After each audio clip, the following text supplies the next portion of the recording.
Eu vou então começar a live, tá?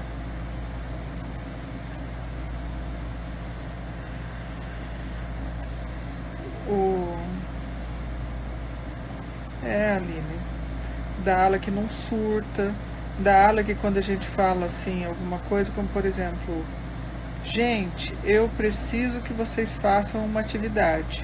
A gente só está dizendo que a gente precisa que vocês façam uma atividade.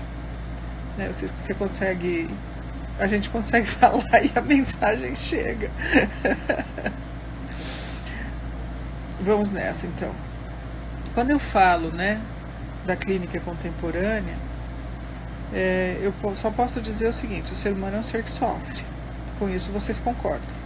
O ser humano é um ser que sofre. A grande questão, né, é que o ser humano sofre e tem consciência do seu sofrimento. O ser humano é um ser finito, né, que pensa o infinito, mira o infinito e usa mecanismos de defesa para compreender que não é finito, para se proteger do sofrimento, né?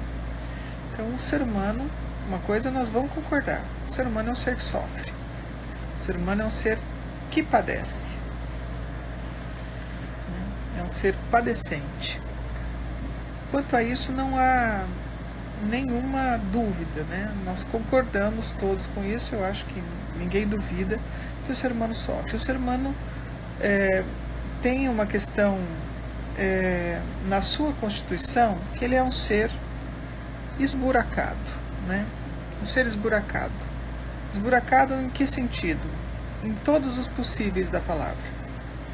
O ser esburacado é um ser composto de falhas na sua constituição, de buracos que demandam preenchimento, né?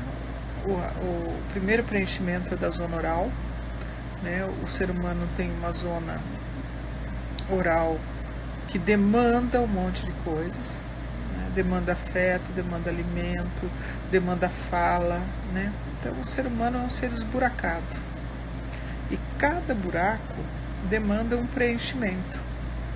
Em cada uma das etapas, a grande tarefa humana é preencher a demanda de algum desses buracos, né? O buraco da fala, né? O buraco dos esfíncteres, os buracos genitais e as suas demandas eróticas, né?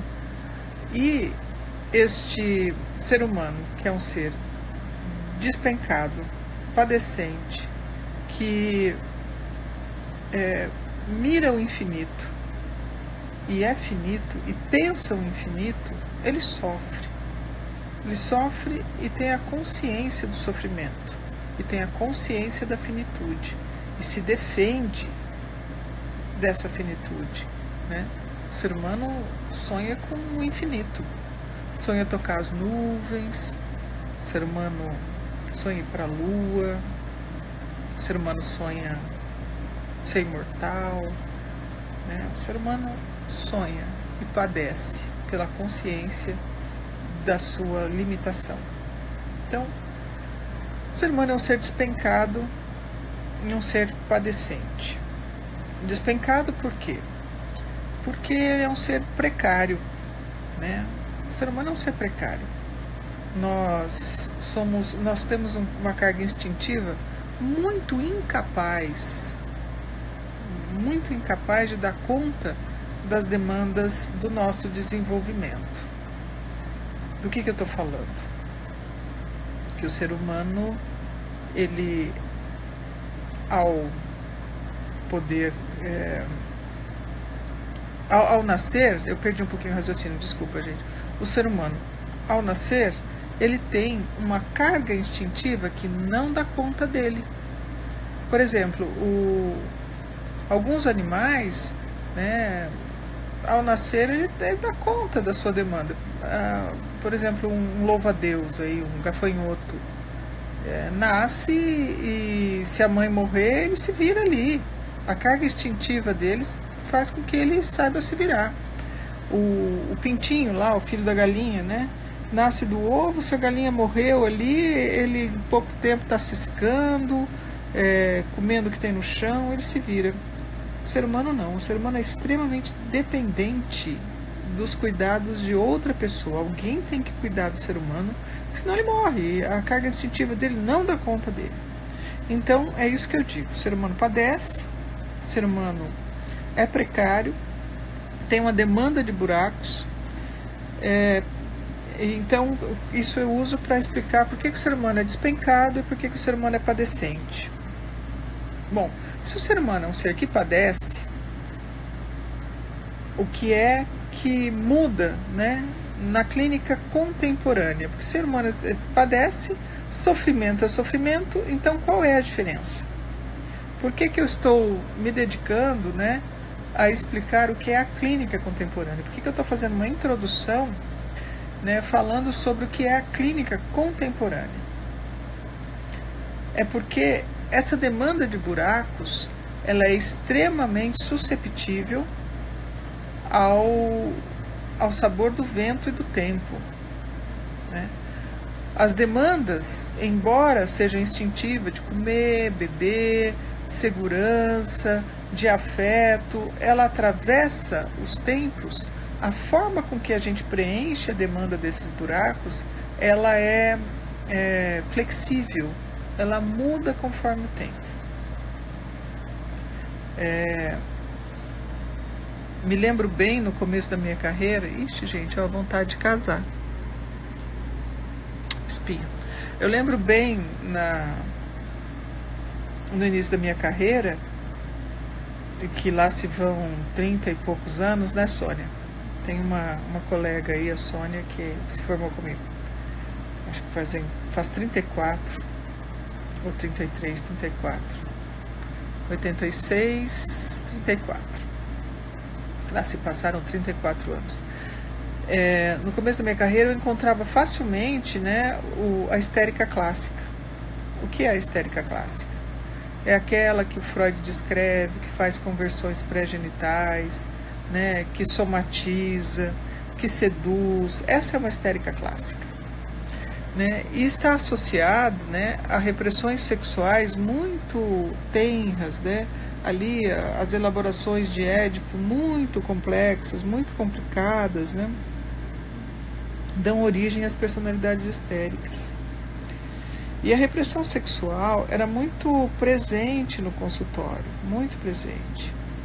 Ela vinha com muita frequência, né? Com discursos de mulheres que nunca tinham conhecido, por exemplo, o orgasmo.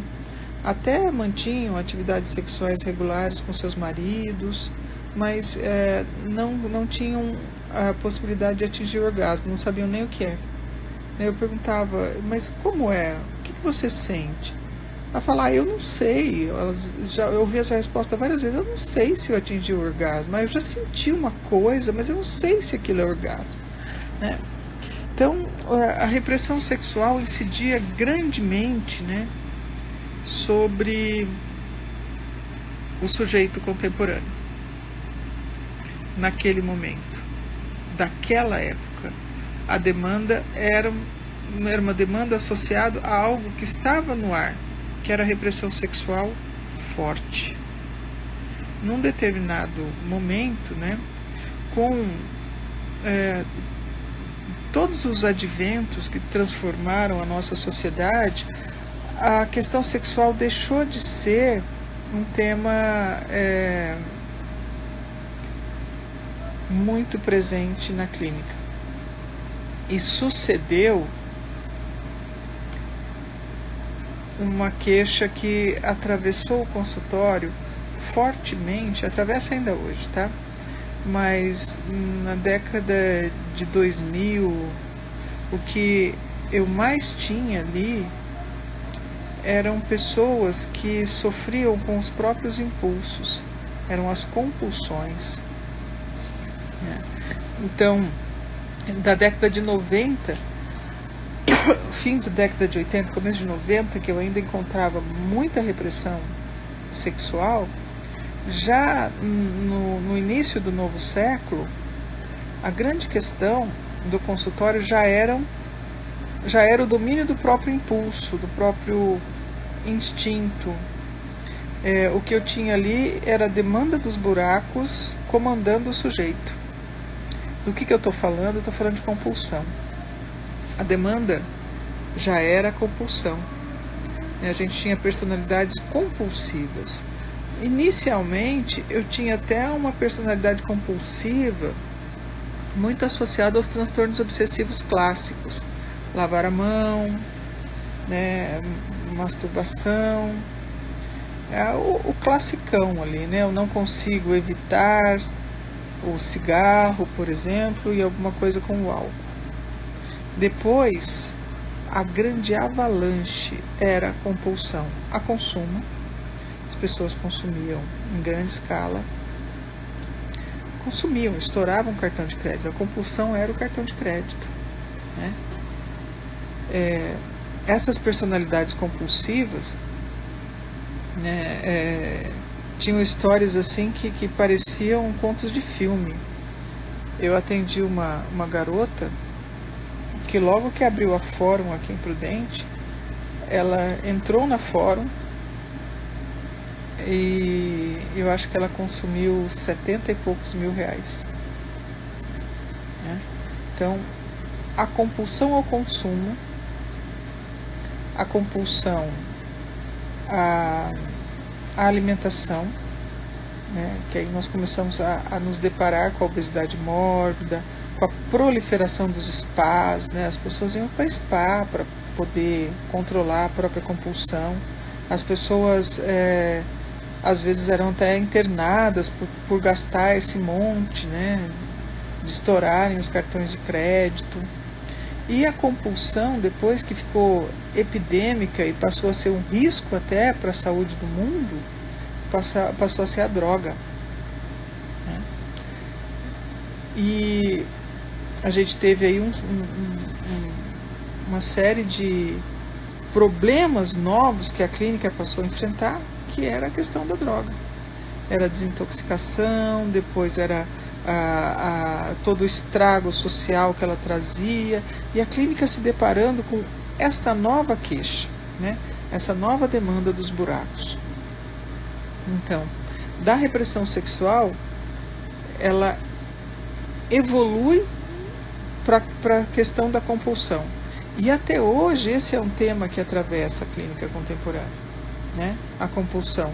Mas aparece agora um novo perfil que é muito, muito mais preocupante na minha concepção, muito mais preocupante, que é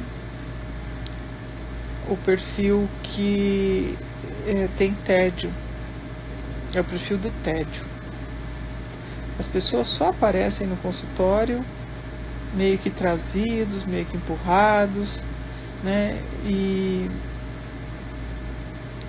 a queixa é tédio. Olha, eu não sinto nada. É isso que eles dizem, eu não sinto nada. Vou dar um exemplo de um garoto que eu atendi, né? Já tem um tempo. Ele veio trazido pelos pais, né? Pais médicos. Os pais bastante preocupados, né? Olha, ele não se interessa por nada, né? Ele não se interessa pela escola, ele não se interessa por lazer, ele não se interessa por meninas, nem por meninos. Ele não se interessa. Ele é um menino que fica lá no quarto dele. Bom, eu falei então que traga o garoto, né? Que venha o garoto para eu ver o que se passa, né? Com essa ausência de interesse aí. Aí vem o garoto e eu digo, olha, conversei com seus pais, um garoto de uns 15 para 16 anos, né? Fazendo o segundo ano do ensino médio. Falou, olha, seus pais me procuraram e disseram que você não se interessa por nada. E eu olhei pro garoto e disse, bom, o que você me diz disso? O garoto olha para mim e diz, bom, é verdade. E eu fiquei olhando aquilo, né? um garoto jovem, cabeludo, né? Balançava o cabelo e tal. Se havia algum interesse nele ali, era em balançar o cabelo. O resto não se interessava por nada. Não se interessava mesmo, né? E aí eu dizia a ele, bom, e você está disposto a enfrentar isso? Ele diz, mas por quê? Bom, você não se interessa por nada. Não me interessa por nada. Imagina o eco, o vazio. Você tá rindo, né, Álvaro? Tá rindo, né? Imagina eu lá, com cabeleira, balançava a cabeça pra lá, jogava o cabelo pra cá. Não me interessa por nada. Aí eu chamo o contrato, né? O pessoal do 7º termo está estudando isso. Aí eu chamo o contrato. Eu digo assim, ó, psicólogo você é desde que o CRP te autorize. Você está pagando lá, você pode dizer, eu sou psicólogo. Você fez o curso de psicologia, está pagando o CRP, você é psicólogo. Mas terapeuta você só é se a pessoa te nomeia terapeuta. Você não pode se intitular terapeuta. E eu disse a ele, olha, eu só posso te atender se você quiser fazer terapia. Ele fala, então, mas eu não tenho interesse por nada, nem por terapia. Se meu problema é esse, como é que eu vou dizer, então eu me interesso por terapia? Eu não me interesso. Eu não me interesso por escola. Eu não me interesso por terapia. Eu disse, então eu não posso ser tua terapeuta, a menos que você defina uma tarefa clínica para a gente fazer aqui. A gente tem que ter uma autorização e um objetivo aqui. Aí ele falou, olha, a sua sala é muito interessante. Eu me interesso, como poucas vezes me interessei por alguma coisa, pela sua sala. E a sala de um winnicottiano, gente, é muito interessante mesmo. A sala do winnicottiano é uma metáfora de um abraço. A sala do winnicottiano fala dele. Eu não estou na minha sala hoje, porque o psiquiatra que trabalha comigo está atendendo lá embaixo, por causa da Covid, né? Que é a sala que tem isolamento e tal, ele está atendendo na minha sala, eu estou aqui na sala dele. Por isso que tem essa compulsão toda aqui a comprar água, a comprar chocolate, não é minha, tá? O compulsivo aqui é o psiquiatra. Ufa, ainda bem que eu arrumei uma desculpa para isso tudo agora. Então, eu estou na sala de cima e ele está na minha sala lá hoje. Quem conhece aqui o consultório sabe do que eu estou falando. O Álvaro conhece bem. Quem mais conhece meu consultório aqui? Deixa eu ver quem tá. Leandro Brian, a Bia conhece. A maioria conhece. Então, o Paulo tá lá embaixo na minha sala, eu tô aqui na sala de cima, senão eu mostraria a minha sala para quem não conhece. O Leandro conhece. A minha sala é muito winnicottiana mesmo. Minha sala é winnicottiana. E a sala do winnicottiano é uma metáfora de si mesmo. A sala fala dele. Ao contrário dos psicanalistas, né, que querem uma sala que não fale nada deles, que seja um ambiente completamente neutro, asséptico, que favoreça a transferência, o Winnicott acha que isso é uma grande bobagem. E eu realmente acho que isso é uma grande bobagem.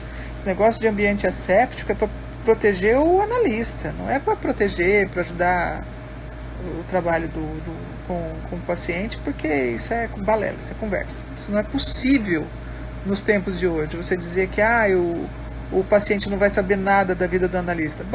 Acessa meu Instagram, acessa lá meu Facebook, digita no Google Ieda Benedetti que você sabe da minha vida. Então, esse negócio aí, esse delírio aí, psicanalítico ortodoxo para 2020 é delírio, é conteúdo delirante, tá? Não existe. Então, o garoto, né, o cabeleira lá, ele dizia o seguinte: a única coisa que eu me interessei, e faz muito tempo que eu não me interesso por alguma coisa, é entender o que é essa sua sala aqui. E aí ele me fez a seguinte proposta terapêutica: eu te falo de mim e você me fala da tua sala. É uma grande proposta. Para o winnicottiano isso é uma proposta fantástica, né? E aí ele passou a vir e aí ele me perguntava a história de um objeto e a sessão ficou ao contrário, né? Ao invés de eu ouvi-lo, ele me ouvia. Aí ele começou me perguntando a história do computador, Eu tenho um monitor da Ferrari, né? Vermelho Ferrari, com o símbolo da Ferrari. E é original o trem lá, né? É uma edição especial da Ferrari.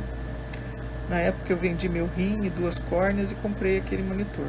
Ele é bem velho já, mas ele está lá até hoje.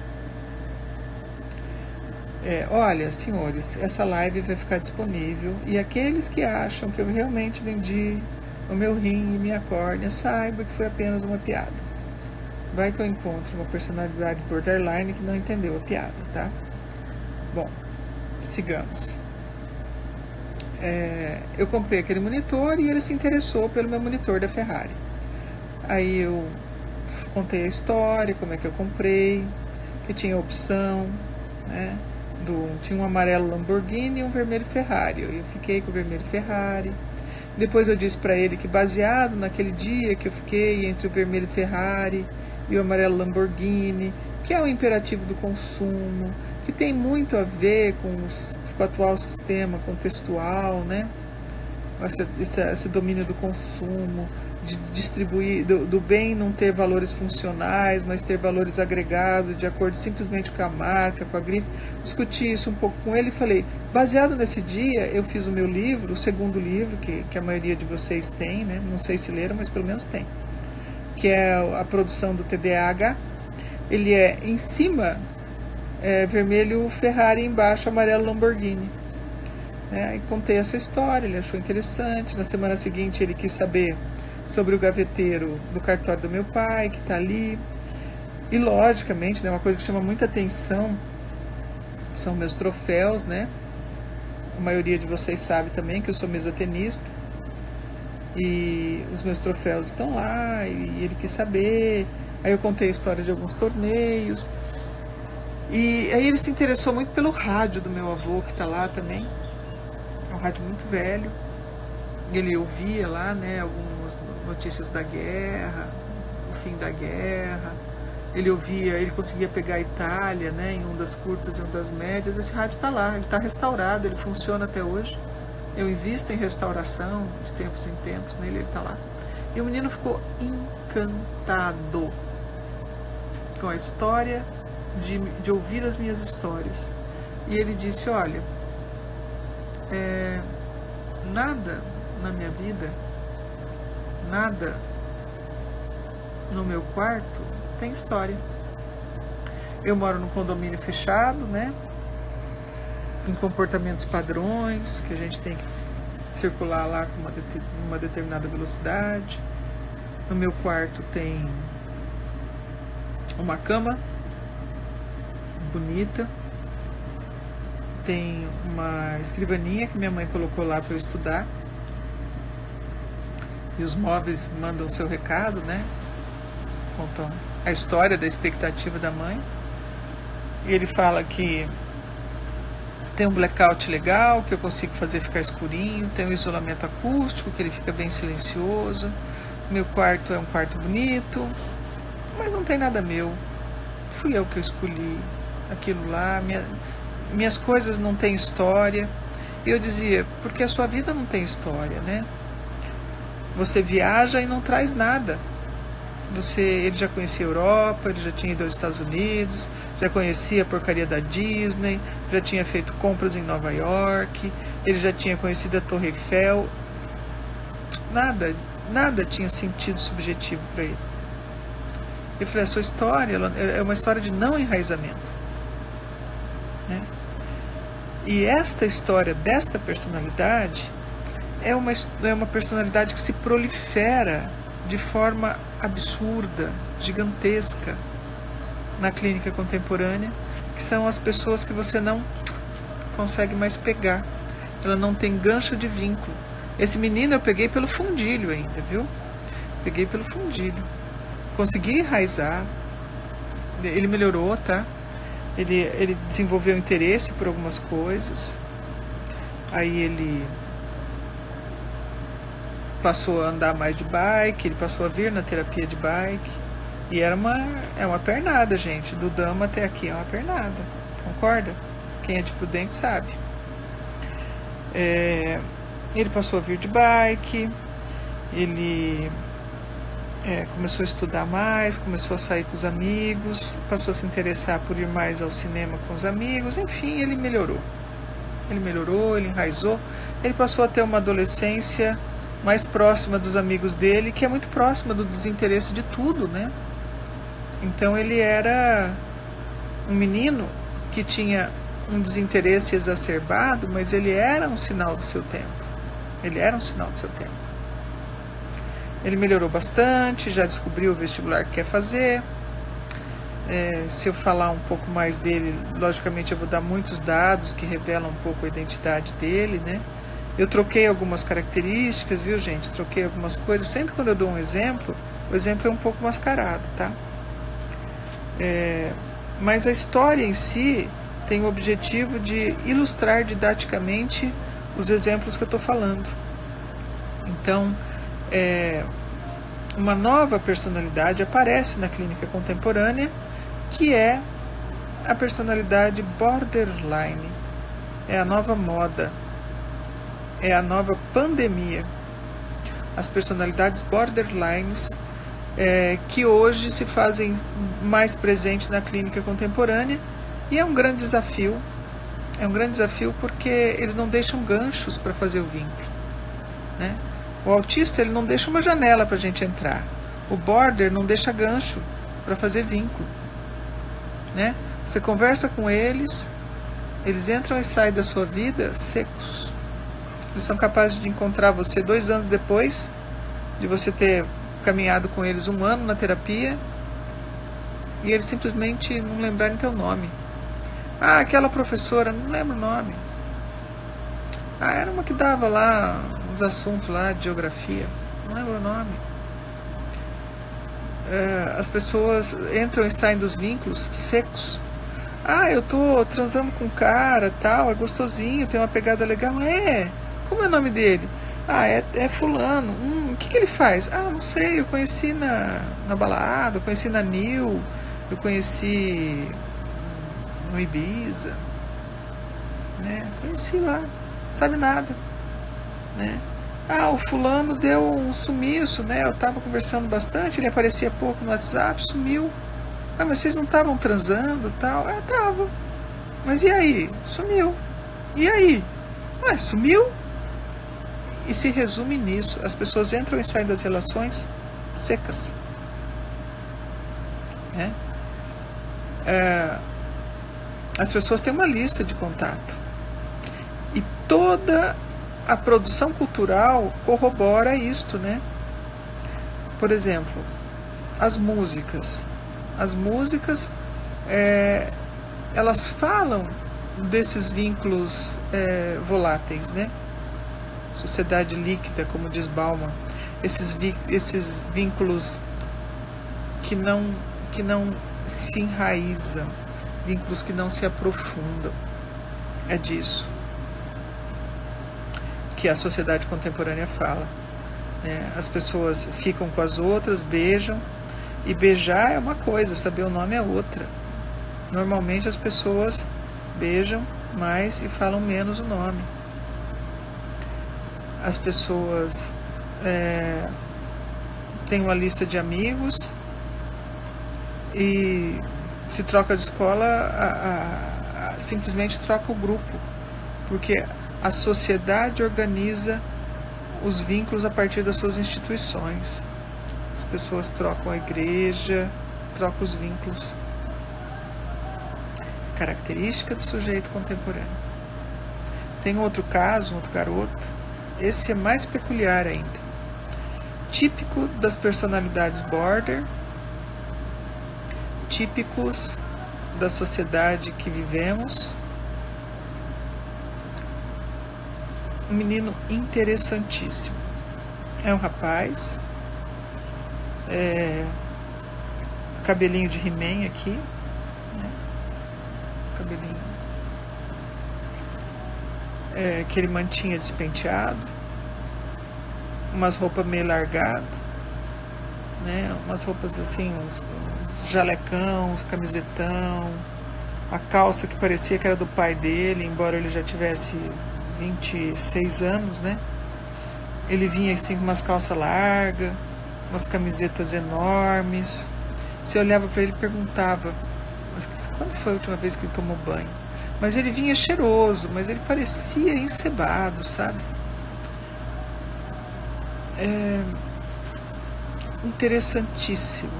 Ele conversava sobre informática, conversava sobre ecologia. Ele era educado, afetivo, mas ele mergulhava no vínculo terapêutico e saía sequinho. Sabe, se uma semana ele esquecesse a terapia, ele não se incomodava de mandar uma mensagem, nem de lembrar que tem que continuar a terapia. Você tinha que acionar: ô fulano, ó, essa semana você não veio, o que aconteceu? Ah, esqueci. E aí, você não vem semana que vem? Você não vai ligar? Como é que vai ser? Ah, é que eu não notei que eu não fui, entendeu? Entra e sai do vínculo seco. Mas quando ele vinha, era muito interessante, era um diálogo fluente. Ele era um menino agradável quando vinha. Mas você tinha que ficar lembrando, pensando, puxando ele para vir para a terapia. E ele veio para a terapia por uma curiosidade sobre ele. Ele falou: olha, eu vim para a terapia porque... primeiro que minha mãe me enche o saco e fala que eu preciso de terapia, mas nem por isso eu vim, tá? Eu vim mesmo porque eu quero saber uma coisa. Me parece que meus amigos têm uma vida sexual um pouco diferente da minha.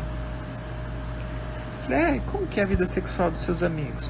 Ah, os meninos encontram as namoradas, transam, vão para as festas, beijam, transam, né? E tem um interesse em ficar pegando as meninas.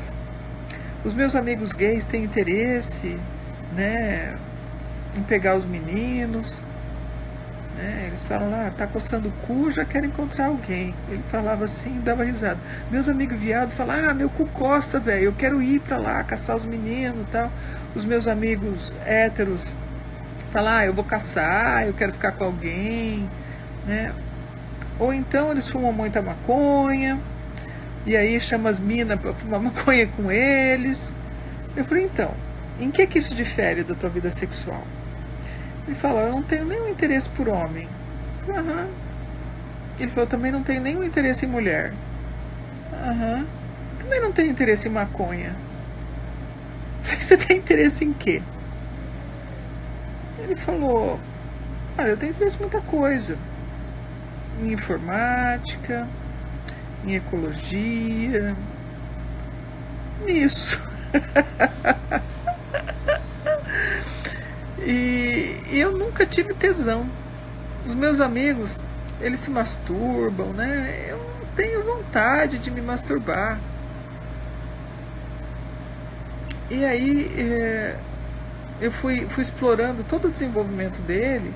Ele não tinha nenhuma identificação com o pai. Nenhuma. Em compensação com a mãe, nenhuma. E com o irmão, um pouco. Mas ele gostava, e era um cara inteligente, ele gostava de economia também. Muito interessante. Custou a fazer um vínculo pessoal. Pensa no menino que custou a fazer um vínculo. Mas fez. Fez, e foi um vínculo muito interessante. Porque ele... Só um momento, tá? Só um minuto.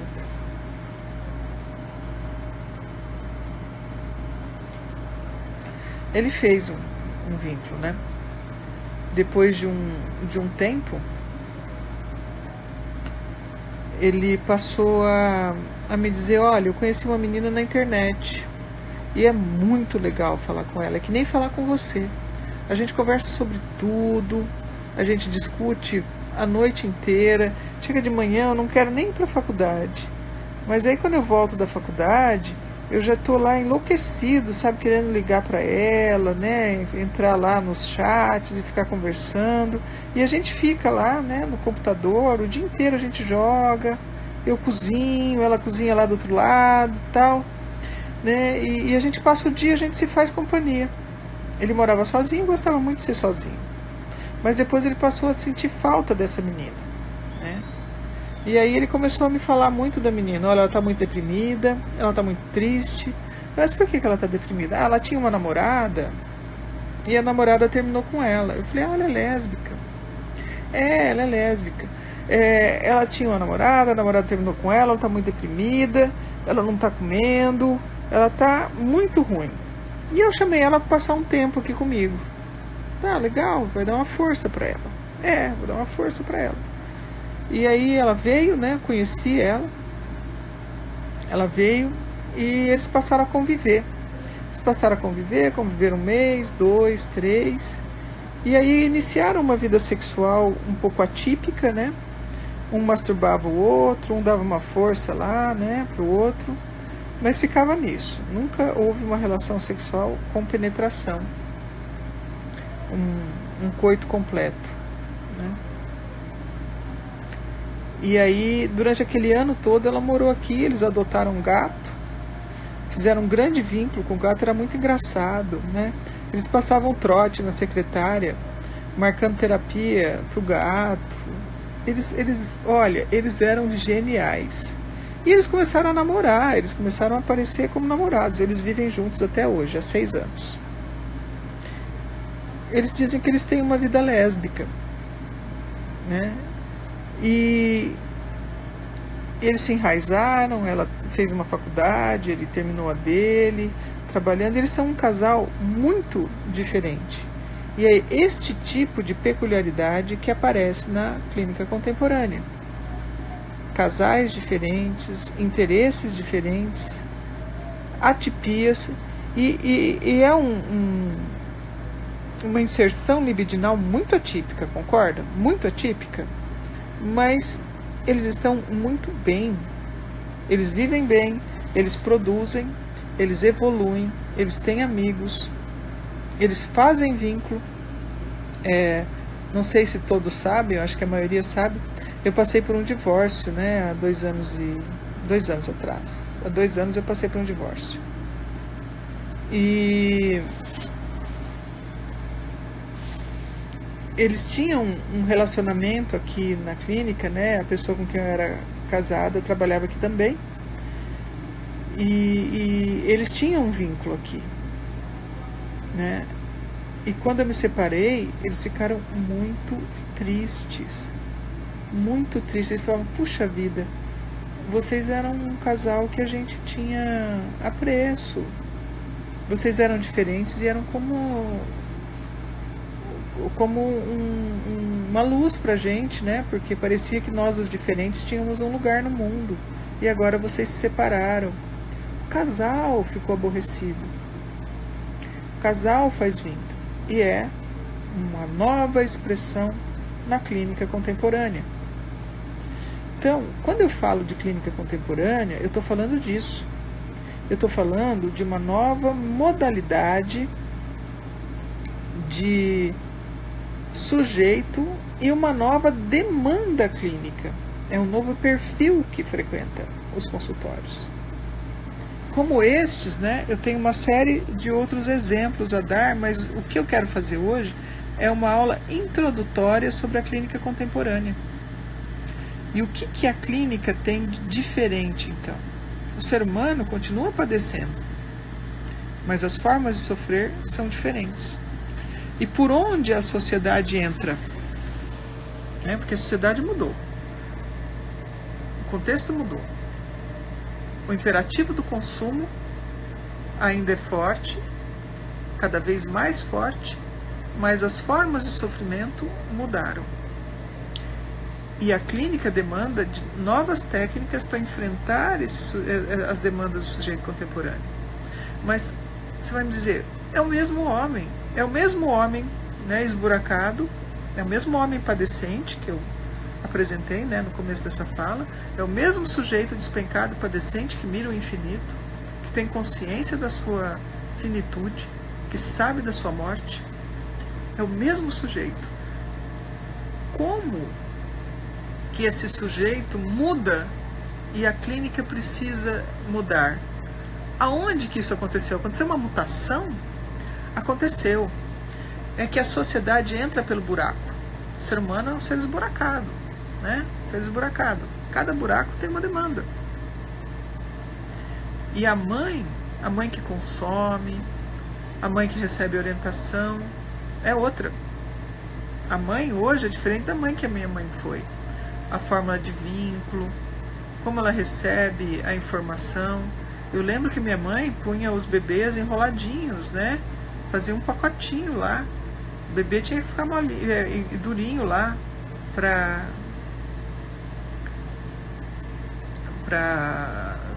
eu entendo hoje, né, que faltava muito os limites da barriga e as pessoas enfaixavam os nenéns para que esse limite da barriga da mãe, né, da parede da barriga da mãe, não fizesse tanta falta.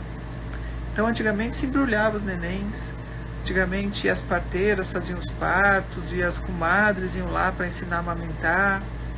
Hoje não, hoje é tudo assim, ó. Antes de ter o neném, a enfermeira faz orientação, a psicóloga faz orientação, a doula vai fazer todo um trabalho, né? O Leandro está perguntando aqui, quando esses buracos não são preenchidos, a pessoa somatiza, né, professora? Quando os buracos não são preenchidos, o sujeito não se desenvolve. Né? A gente se desenvolve para cumprir as demandas dos buracos. A gente fala por causa do buraco da boca. Né? A gente tem controle de esfíncter, xixi e cocô, por causa da demanda do esfíncter vesical. E quando a gente não elabora a falta, o estresse, né, essa não elaboração, ela gera um sofrimento. Esse sofrimento ele tem que ser elaborado.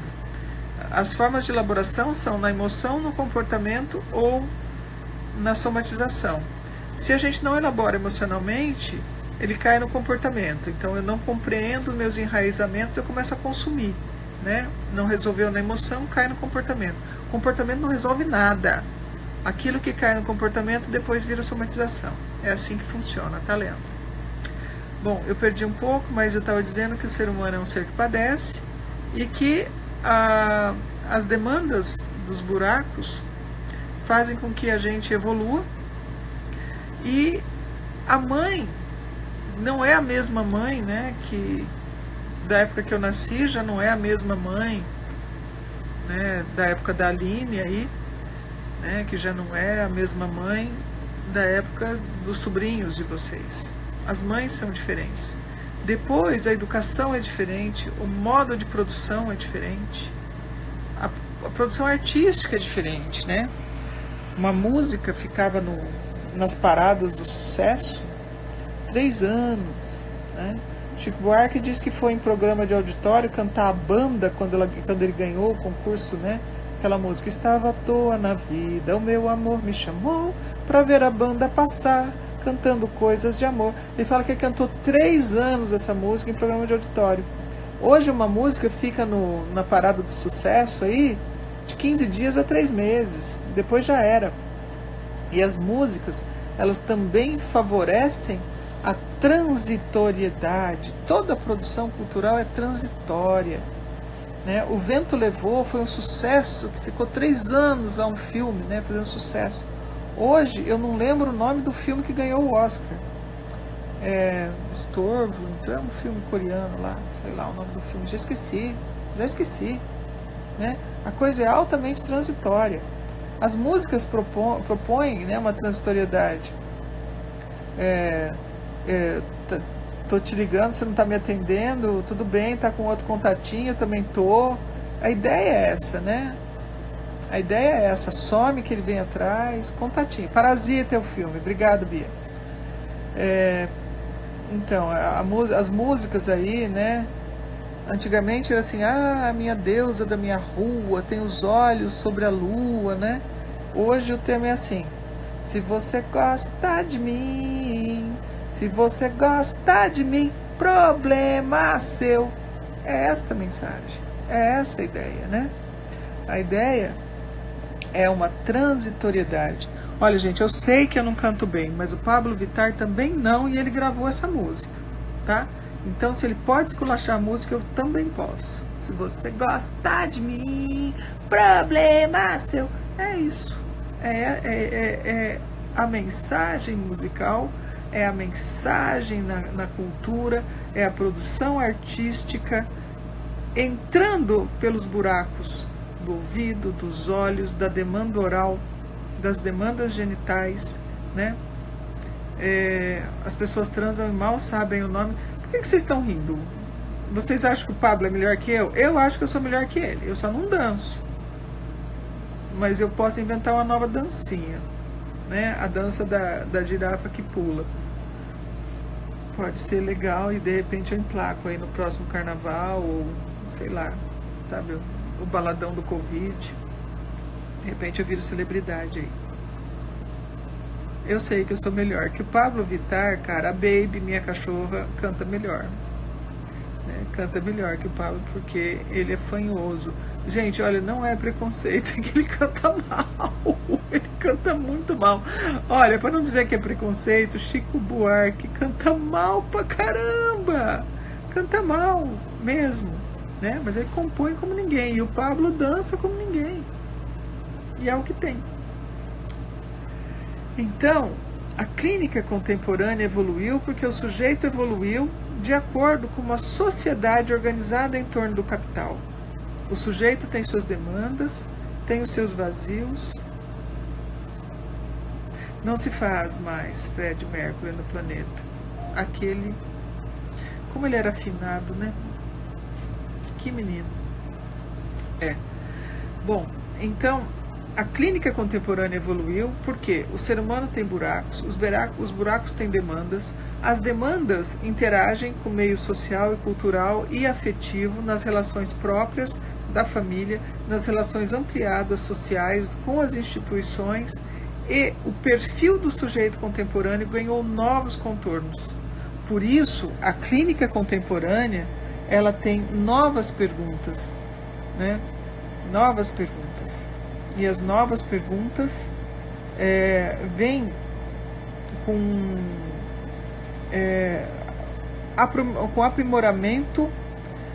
aprimoramento das técnicas já existentes, mas com uma nova leitura do sujeito.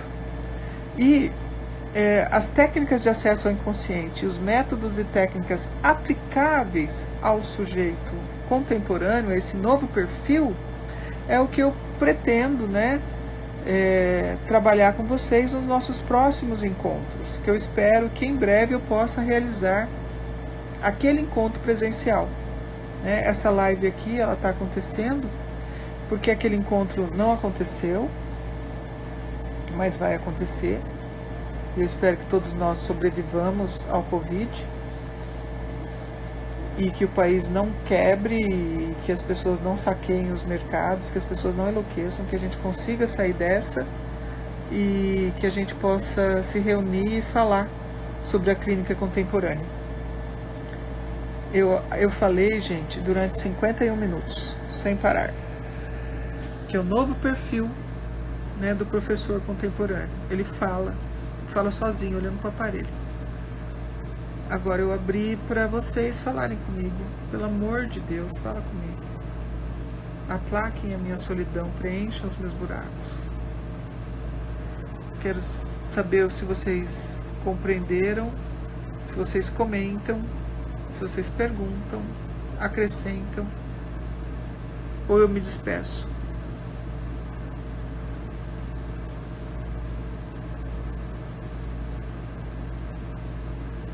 E que a China não lance o Covid-20 Plus. Se você imaginar que esse Covid-19 é chinês, você imagina o original.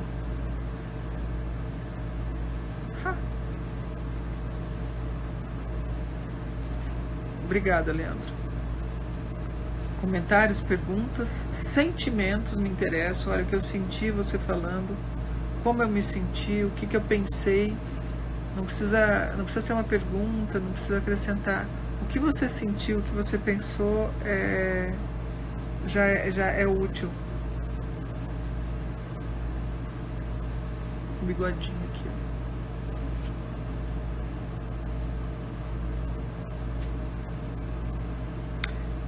Você gosta de mim, problema seu.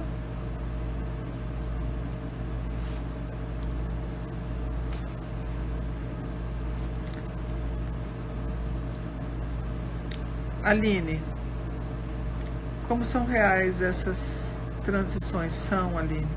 Você viu? E isto, olha, isto eu não li. Isso já são considerações, né,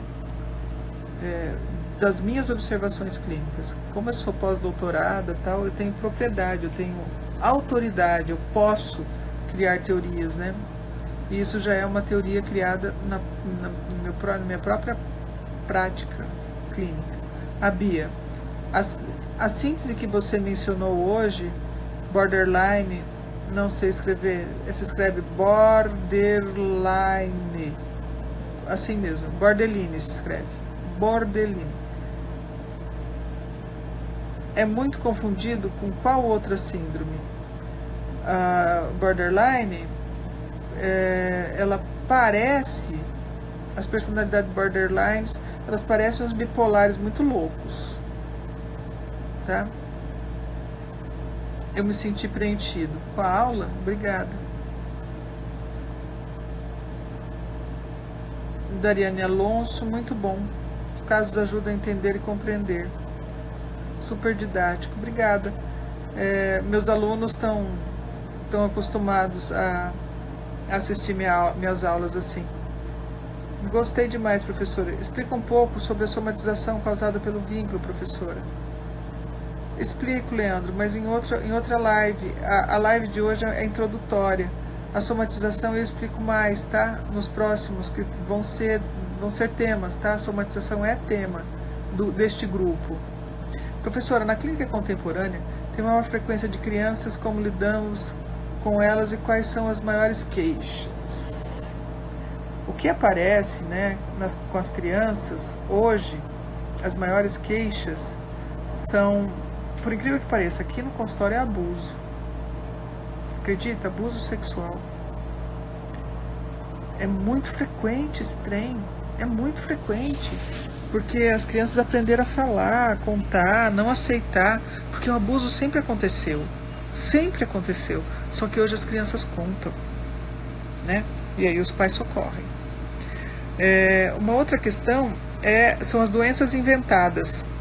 A criança tem ansiedade, perde o foco, né? A criança deixa de aprender, a criança deixa de comer, a criança faz alergia, desde que o mundo é mundo. Só que inventaram uma doença que chama déficit de atenção e hiperatividade, e as pessoas vêm para a clínica por causa disso agora, né? Porque as crianças têm déficit de atenção. Na verdade, as crianças têm outras dificuldades emocionais que estão escondidas por trás do déficit de atenção.